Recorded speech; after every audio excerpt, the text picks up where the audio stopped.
Yo, that was so dope. Yo, I don't care, man. I don't care. That final scene when you get to see, and I don't know if I want to spoil it, man, but let's just go ahead and spoil it, man. If you haven't had an opportunity to watch Star Trek Discovery Season 1 finale, stop listening now. Major spoilers, here we go. USS Enterprise comes back into play, and for a twist, we go back to the beginning of Star Trek. All right, we go back to the dancing green woman. We go back to pre-Kirk, okay? To a captain that we haven't really had an opportunity to really get into the meat. All right. I mean, obviously, if you watch, some of the fan fiction movies and TV series and stuff like that, you know what we're about to get into. But from an official standpoint, this is pretty exciting, man, because we don't know what they're gonna do. All right. Now that I've got that over with, the finale. The finale was really, really, really boring. Okay, I'm just going to be real with you. I've sat here and defended Star Trek Discovery, it's on various social media sites. I always talk about it. I enjoy it. But to go into this finale, leading at this is the end of season 1, and this is a CBS All Access show. So, number one, you had to set it up to where Star Trek fans that were on the fence, the ones that have been hating on this series since the beginning, you needed to really blow their minds, okay? Well, you couldn't blow their minds with all those episodes, so what ended up happening was like the great compromise.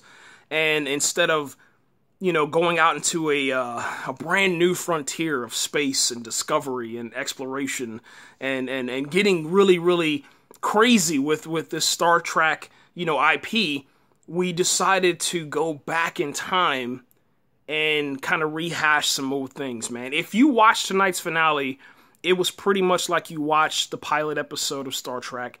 It was pretty much like you watched, how do you want to say it? It's pretty much like you jump back in time and just saw something from like the 1960s, 1970s. There wasn't anything really fresh and new. Captain Georgiou was pretty much Captain Kirk. Captain Pike, she had a little bit, it kind of felt like a little bit of Picard in her also, but there wasn't anything new, and we're talking about a mirrored universe to where if you ever got into this Star Trek thing and you started reading these parallel universes, you understand that the person that is on the opposite side of the mirror, you're looking in the mirror, you see yourself, that person is doper than you can possibly be, okay? Every single, like, dark universe, shared universe, mirror universe, whatever you want to call it, they're always, the person that's on the opposite side is always better than you. As far as, they're darker, they're more mysterious, they're better at combat, they're better at, everything except pretty much emotion. They usually never can fall in love. They're very unforgiving. They have zero emotion, you know what I'm saying? But they're always the better half, man. And I think they really just, I think they just I don't know, they kind of just coasted along this season, man, all the I guess maybe the finale was already thought about at the very beginning of the series. So the writers, instead of giving us, a very detailed, Star Trek Discovery, we got we got these characters that weren't even used, man.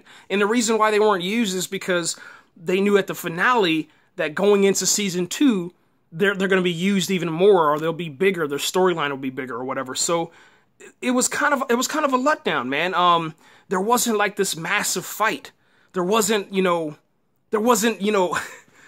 know, Klingon versus, the Federation, and there wasn't like an epic battle in space. There wasn't, and we're talking about a TV show that spent more money per episode than in the history of television, man. Like they really went in, and didn't hold back any financial, didn't put any financial limitations on this series.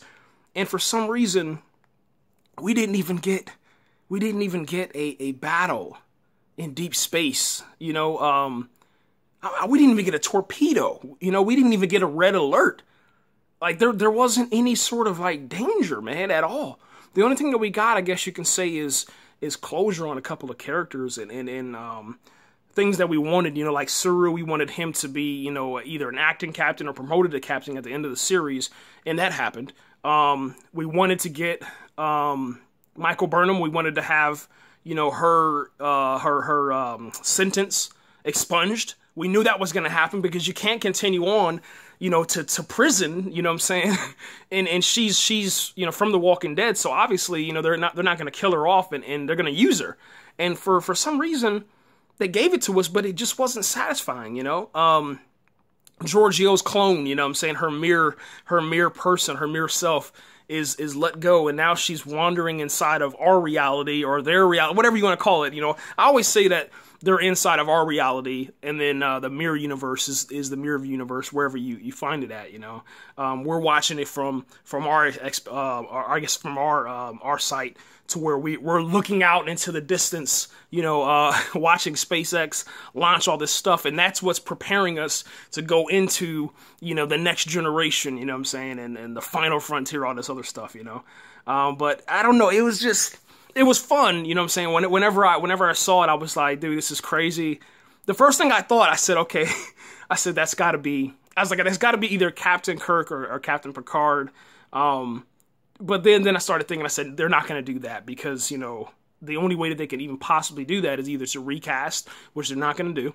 Number two is to spend a ridiculous amount of money like Disney did for, you know, Pirates of the Caribbean and, you know, for Iron Man and Guardians of the Galaxy, you know what I'm saying, putting the young face. And even that commercial that has, what is it, Aerosmith. There's a commercial with Aerosmith that took his face and turned him into a young man, you know. So I know they're not going to do that. But then whenever they said, you know, Michael Burnham, which I thought was pretty dope because she's brand new to, you know, this whole entire, you know, Star Trek experience.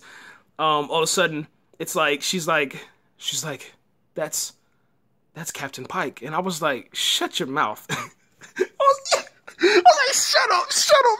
You know, and that's what she did, man. She's like, that's Captain Pike, you know, and then she started explaining, because you started seeing, you know, it was like a USS and then it started showing you the numbers, because what happened is they were actually flying, you know, at a high rate of speed, you know what I'm saying, and they're going for a mission. They're trying to head to Vulcan to kind of, you know, either return some people to where they needed to go, to visit the place, to further the storyline, however you wanted to put it, you know what I'm saying? Because everybody's kind of nice and happy. People got promoted, they got awards, and they were just trying to, you know, just to kind of continue on with the journey.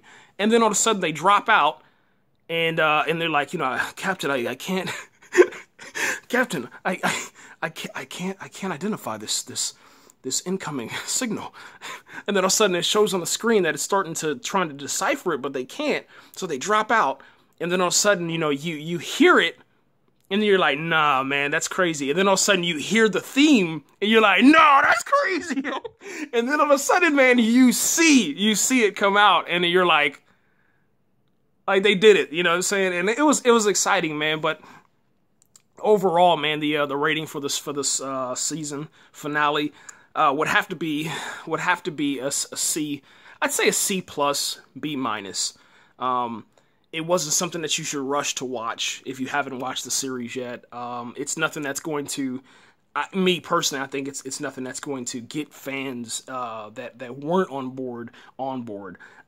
This is not going to drive subscriptions for CBS All Access. But I tell you this much, hearing Christopher Pike's name, I think that people will probably, you know, sign up for season 2 just to kind of see, okay, man, this might be going somewhere. So that's the good thing, man. Other than that, it was all right. It was decent. You know, season 1 I thought was one of the best seasons, man. And I thought that we were going to finish it to where I could say that Star Trek Discovery is the top Star Trek show. But now what ends up happening is that you have, you know, Star Trek The Next Generation, and then you have Star Trek Discovery, and then we can go down the list from there. I don't know what's going to happen next season, man. I don't know what they're going to do. There was only like maybe 2 people, maybe 3 main cast members that died. The rest of them were brought back, whether it was their mirror self or just, you know, brought back because of changing in the realities or whatever. Other than that, man, that's pretty much it, man. What I think needs to happen for season 2, I'll talk about that next. And I'll probably spend about a good 30 minutes on that because I think it's very important, man. They got to do something. They got to do something. There's so much talent on this cast. There's so much talent on this cast of Star Trek Discovery. It's impossible to just understand. Really, to really understand exactly what they have there. And I think that's what the writers are having some issues with. Where do we use our talent at? How do we use it? And also, you know, do we have enough film to use it? You know, and that's the thing. I don't think that they really understand the magnitude, man. Really grasping this, man. They have so much talent.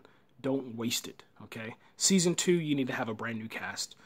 As far as, you know, joining them, there needs to be a threat. You know, this Klingon thing, they got to speak English. I'm sorry, I hate to say it. I love them speaking Klingon, but we need to hear it. Okay, we need to hear what's going on. We don't have time to sit there and read subtitles, and especially when they sit there and they're using the whole entire dialect. They're speaking in the native tongue, and there's so much on screen to read. And then by the time that you actually catch up, it's like, dude, I have to look down and I have to look up. I want to see the action. I want to just be able to watch the show and see what's going on, man, because, you know, there's so much set design, there's costume design, there's so much stuff that you're missing. All right, and that's something that needs to change, man. You know, that's why I say Star Trek: The Next Generation.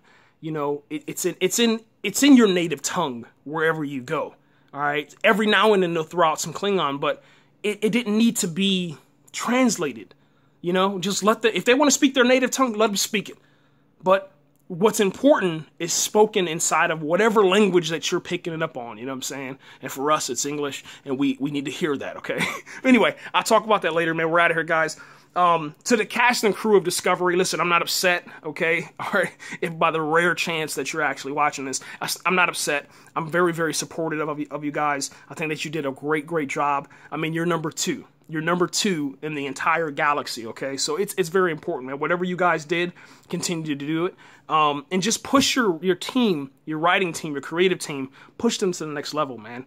You know, we got to get this show higher ratings and everything like that, you know?